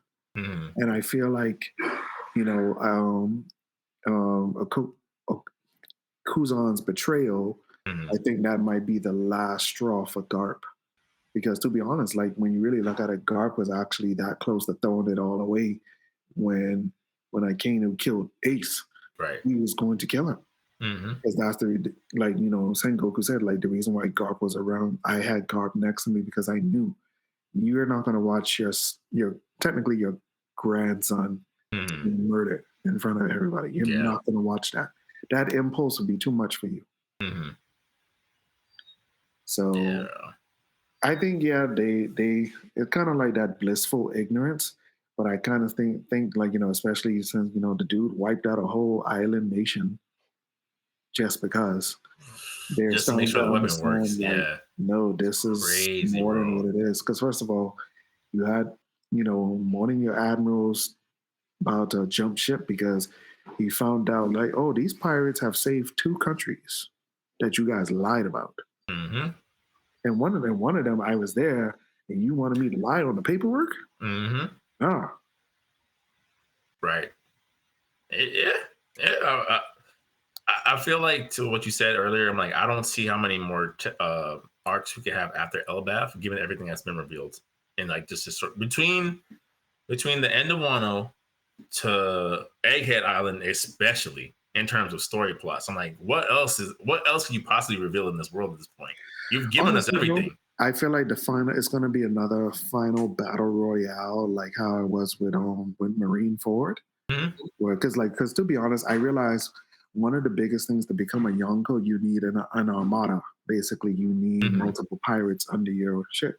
And then Luffy got his. Buggy just got his, technically. Shanks has his. You've already seen that in pieces. And, Blackbeard has a whole nation. He has of just people who just wants to join him. So he has and I feel like it's just going to be a battle royale where certain Marines about to show up. These pirate lords are there, and they just duking it out. And whoever gets killed in the crossfire just gets killed. Yeah, if they even die. I mean, it's One Piece, so Because Gecko is like, bro, this dude. Like, come on, bro. Like, once what's his face, the Falcon guy from Alabasta survived a point blank explosion that was supposed to wipe out an entire nation. The bets were out, bro. Everyone was like, when they're like, oh yeah, Saul's still alive. I'm like, of course he is. No one dies. Like, if you weren't in a flashback and that flashback ends with your death, I assume you're alive. Like if Nami's mom hadn't got shot by Arlong in the flashback, I would just assume that she's recovering somewhere as like an amnesiac. Like it's just that's just the world of One Piece. Like, rid of bullet holes, but willpower. No, that's exactly what it is, man. It's going to be some form of battle royale chaos. That's how I see it. I can see that too. Because what do you do with, emperors, demon lords, and the devil himself? What do you do with that? Yeah, you got to tie the threads together at some point. You true. Just gotta have a good time, bro. Yeah, like Frankie about to become Vegapunk Megazord 3.0. Like I said, bro, everybody's power-ups are going to make some form of sense. There's no reason why Usopp especially should not be walking away with a power-up from Elbaf. Like, this has been like his childhood dream. They're giving him something. Yeah, he's going to learn some form of new hockey with the weapons and stuff like that. And it's just like, all right, that makes sense for him. Yeah. Because how is he supposed to compete? Because you already could tell, like, especially how Egghead ended. Like, all right, you can already tell, like, Zoro and the monk swordsman dude are going to have it out. Sanji's going to fight this particular guy. So that leaves space for other people. Like, remember, it's 5 of them. So, yeah. Because we had gotten a comment saying that, like, oh, you can't expect for the Straw Hat characters to be on the same power level. And I responded and I was like, I don't want them to be on the same power level. I just want them to get stronger. Like, we one of the people we've seen actively progress was Luffy, Zoro, Sanji, and then Usopp when he got observation haki. That's it. Everyone else's powers have kind of stayed roughly the same since the time skip. Like, I'm like, they're kind of overdue for something, not for nothing. Yeah, and then like I said, and that's why I feel like where One Piece thrives. It thrives with, like, yes, personal growth, yes, but also technique. And I feel like the technique is what shows and what actually saves you in certain moments. Yeah, it's like, because you could already tell, like, Saturn, another Bonnie, Kuma matchup is coming because they have personal Well, technically, another manga spoiler: Saturn's dead. Whoa. Yeah, Saturn's dead. Oh wow. Yeah. Okay. Yeah. He. So after everything from Egghead resolves, he goes back to the throne room where Emu is, and Emu, because he failed, kills Saturn and replaces him with one of the Royal Knights. The guy that has like the half-shaped moon crest hairstyle becomes This one of is the that? five. Yeah. Oh, we don't know if that's Shank's dad for sure, but he becomes the new Saturn. Wow. That is interesting. Uh-huh. That is interesting. I mean, well, when you really look at the stakes of it, especially when you see it all animated, like, bro, this was a very chaotic battle. This really was. Yeah. Like, you got guys getting thrown off the island, then have to find some way back. Yeah. And then Paphistas turn on the Marine. Oh, Paphistas turn on the Straw Hats. Paphistas do something. It's like, bro, it's chaotic, bro. Yeah. I think the anime definitely helped me put a new level of respect on it. Because I'm like, it was very informative, very informative. I'm like, action wise, I'm like, okay, it was cool. Right? Especially on the manga. But then you look at it, like you said, in the anime, you're like, oh, right. The elders do show up. And it does get kind of ridiculous. When Saturn showed up, that turned to a horror movie because, yeah. How you just said the Marines, like, what just came out the floor? Mm-hmm. Why does he look like that? Yeah. Could he always do that? You're right. Did we run? Who are we fighting? Yeah. It's and like, the rest of them showing up, their forms ain't that much prettier. It just is like, all right, a skeletal horse, a giant like centipede creature, a boar. It's like, it's like, bro, what are we supposed to do? like, I guess these are the good guys. I guess we should just go back to the ship. Tend to the wounded. Come on. Yeah, bro. It's it's gonna go down as one of the greatest mangas of all time. By the time it's all said and done, it is. It might be the best. Like if we really want to have that argument. Like of course the ending will matter, but I think in terms of like for the length that it's been on, I don't see One Piece being replicated anytime soon in terms of story writing and quality.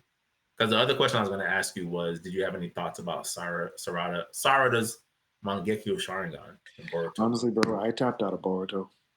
Yes! Welcome, Tim. Welcome. I like, okay, bro, like, I get it. The 10-tail Akatsuki stuff kind of just took me out.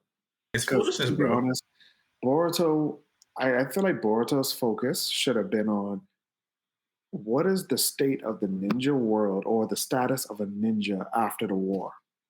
Because, technically, they've been through 4 wars, and each war has changed this world dramatically. What is the result of that? And I kind of feel like the story just copped out and pulled a GT. I can't even say it pulled a GT. They pulled super level of confusion where it just feels like a what if.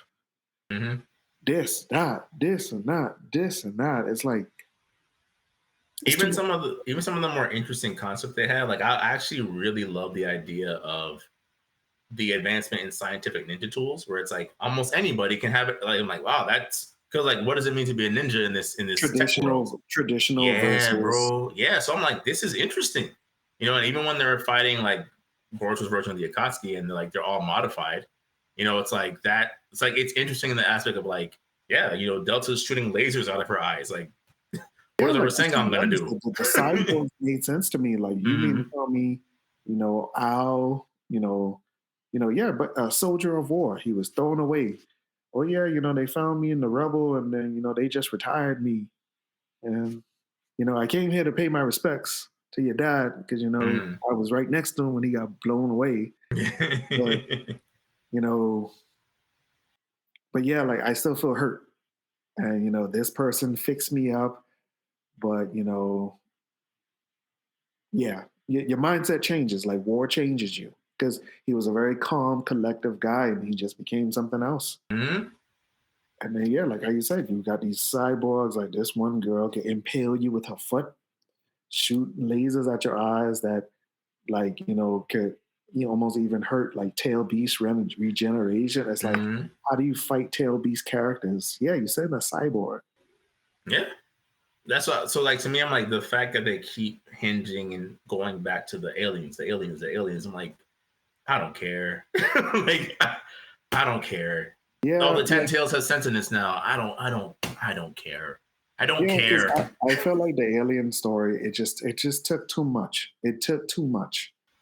And I feel like, ever since then you kind of just like, I did like certain parts of Boruto before the time skip when they explored other villages. Mm-hmm. Like, For bro, sure. like to this day, that hidden miss field trip blew my mind. It's like, bro, this was death row back in the day. If Mm-hmm. you was not Mm-hmm. from that village, you cannot enter this place, bro. Like to see Right. how it changed, and then see also there's some people, because remember the guy who tried to start to like the coup d'état, he was a, a descendant of Kisame, like from his clan. Yes. Yeah. I didn't like how my clan was treated because one clan member was a part of this group. So you saw like the strife and the prejudice that they had with, with people from certain clans. Like, Right. well, yeah, the Leaf, man, the Leaf owe everybody reparations because, they had Donzo, they had It Kabuto, was bad. they had they had they had Madara Uchiha, Yeah. like so the Leaf owe everybody money. Yeah. Oh, but then the Hidden Earth, like you hired the Akatsuki more than everybody according to the books. All right, bro. All right, we can have a peace treaty. Yeah. Yeah. So but that stuff is very interesting. Even like I would say, like a good story point would have been the survivor's guilt of Choji's father. Mm-hmm. Like, because you mean to tell me, like, so out of all the fathers, the only person's father who's alive is Hinata's dad. So where's everybody else? Yeah. Where's Kiba's mom? Because Kiba's mom looked the youngest, fairly to Mm-hmm. me. Mm-hmm. Where is she? And we know she survived the war, so it's like, Where's where's Shino's father? Like, yeah. yeah, like the survivor's guilt of Shoji's father. Like, bro, like my two teammates who are literally like my brothers because our clans have ancestral links together. Like, we've always been paired together. Like, like those were the godfather of my children. Like, Yeah. Mm-hmm. they're gone. And I survived just because I was on a different battlefield than them. Yeah. Look at Shikamaru's dad. He got nuked from like 20 miles away. Yeah. He wasn't even like war adjacent. He was literally, well, they both died at the same time, but it's like, yeah, they are like at headquarters pretty much. Yeah, it's like, and bro, got like vaporized. that's messed up, man. It's like Mm. that's whack. Like I was like, bro, what do I do with that? And it's just like no, it's just the alien story took over too much, and it just became this Dragon Ball Super level of this and that. Yeah. Everything is just there to sell toys. Because now you have to have the main characters be strong enough to fight the aliens. So now you have Sarada pulling off advanced level eye techniques. Yeah. Boruto can fly. It's like, and all it is just preparation for the next game that they're going to use once again the same models from before, which is more. It's like, bro, like I said, man. When I saw the connections again, I was like, bro, they're using them same models from Storm 2, with just one extra jutsu, just because. and half the time the second jutsu was just their tilt turned into a jutsu, so it wasn't even like a real new technique.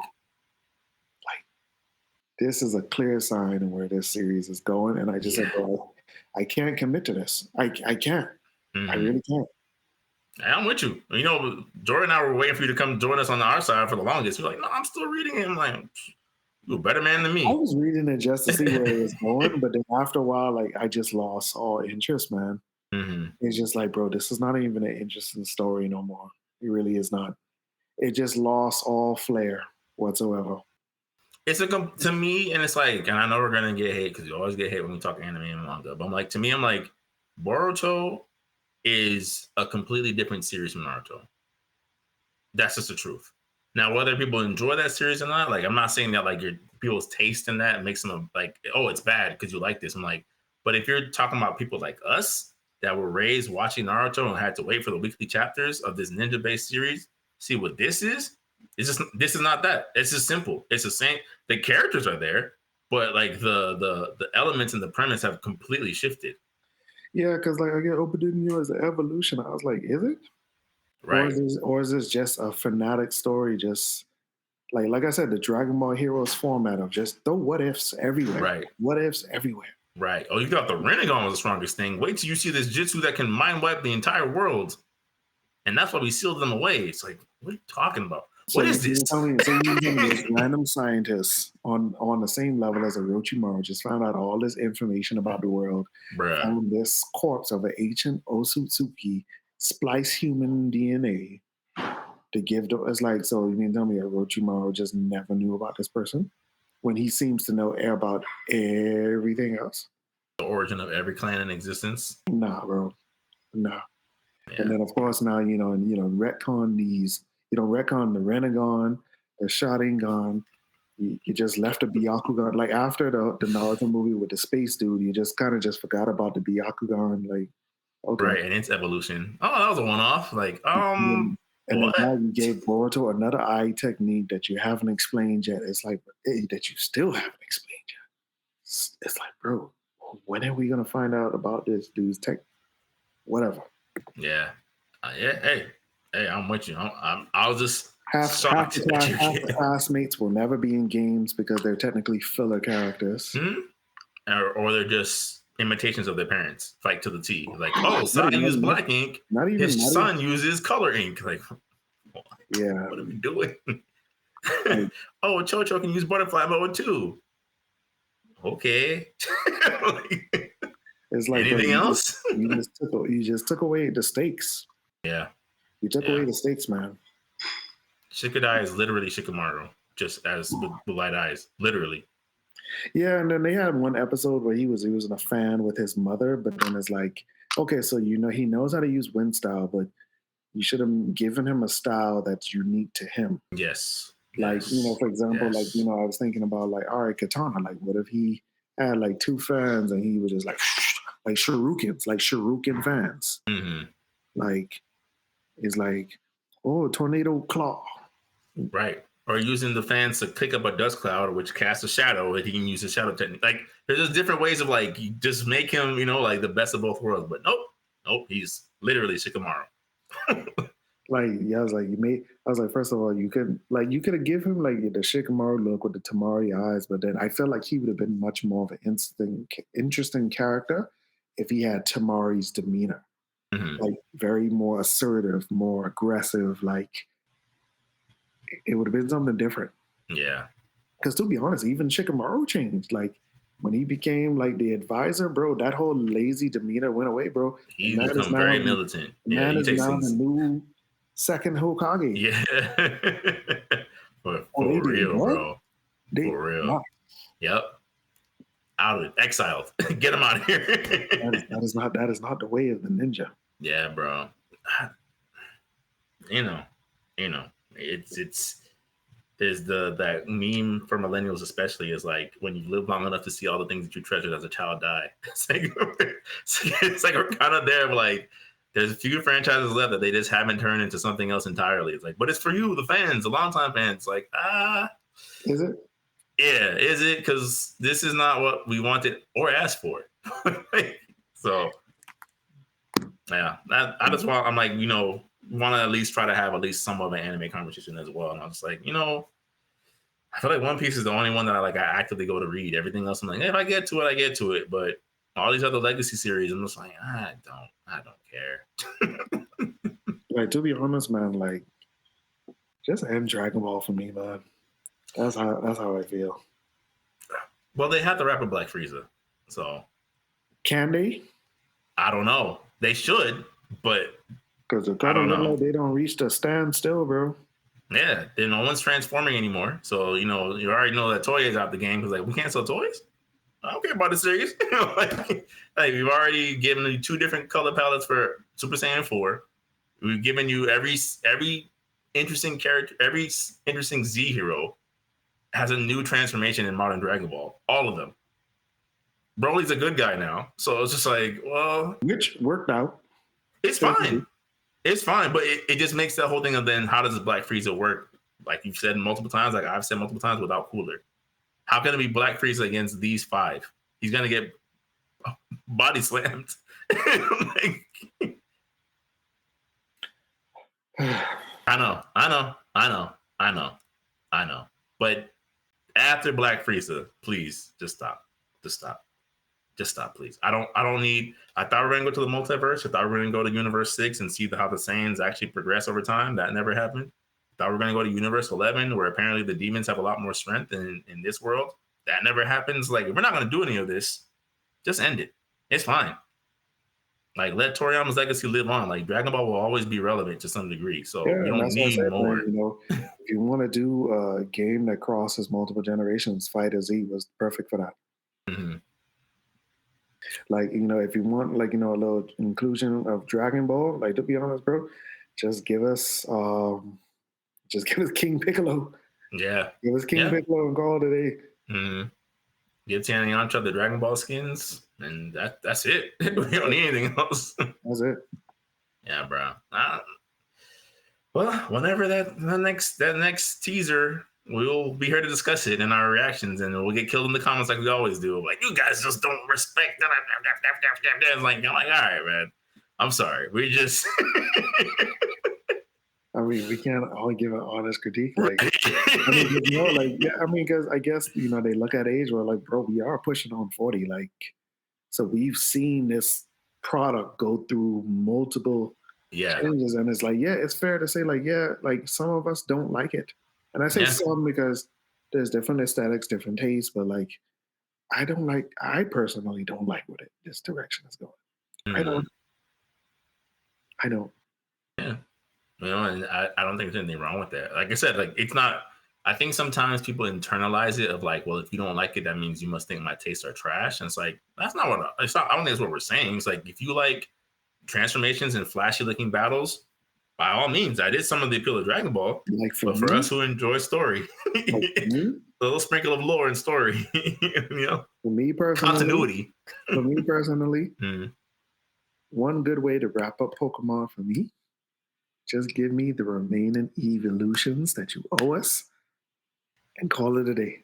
Break class, bro, in case of financial emergency. Because clearly, bro, like how we said in the discourse, man, them legendaries, like, you could tell you were trying to end this at a certain point, but then now it's like, how do you keep going past the literal god of Pokemon? Right.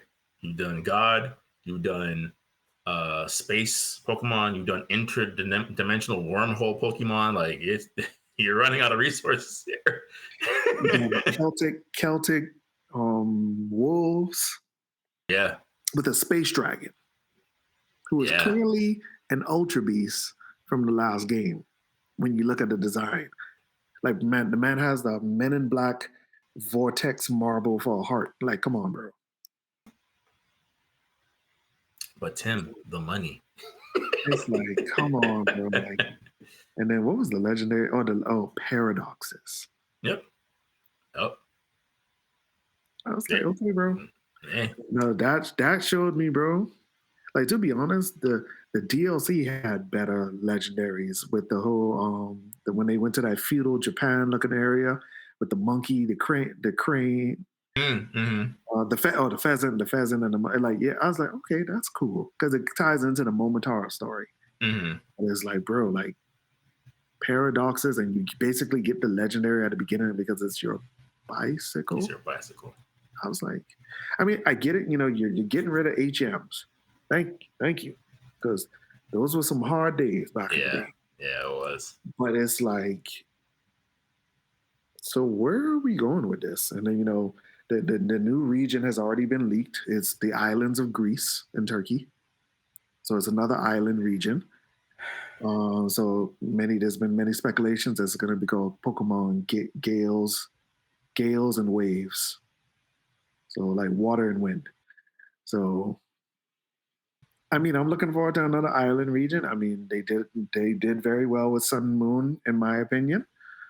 And then you already know they're not going to be double versions because DLC is the wave now. Mm-hmm. But it's just okay. But in terms of legendaries, so I guess we're doing Greek gods. Maybe. I mean, I did like the simplified ones for Sword and Shield a lot. The bears, like I like those. I thought those were a good idea. Bears that have Sinnoh connections. Yeah, yeah, but it wasn't some like ultra form god version of a Pokemon. I'm like, I'm back. I'm glad we're going back to formula, so to speak, in terms of like the legendary designs. But like you said, once they released the bike legendary, I'm like, oh, never mind. We're right back off the cliff again. So I was like, bro, what? I mean, I get it. You know, you finally wanted to give us that Mecha Godzilla version of Tyranitar, but I was like, did we really need it though? Did we? Like we said a couple pods ago, you took one episode of Pokemon, one good idea. It was like, what if this was a mechanic? Like, what? Why? No, the Crystal Onyx. I was like, bro, what? Yeah, why? Why? Oh, you changed the Terra type. Okay. All right. All right, bro. Because like I said, bro, just focus on Mega Evolution and Regional Variants, because those are the only two mechanics that make sense to me. Like, it's like, come on, bro, just you gotta simplify this a bit, man. Yeah, I like Z moves, but I know like apparently like the fan base is kind of mixed on them. But I do agree on like Mega Evolutions and Variants. I'm like, this seems pretty obvious. It gives the older Pokemon relevancy, and it gives you like something interesting to look forward to. Like, oh wow, like a Ice type Ninetales, you know, like that kind of thing. Like that's interesting. Yeah. I don't know, bro. But that being said, this has been way to tie all up, sir. This has been the red version of Press Start Select Podcast. Stay tuned for episode 58 Blue featuring Super SSS Rank. But till then, I am Antonius the Gamer, Mikkel Smith. Till next time, y'all. Peace.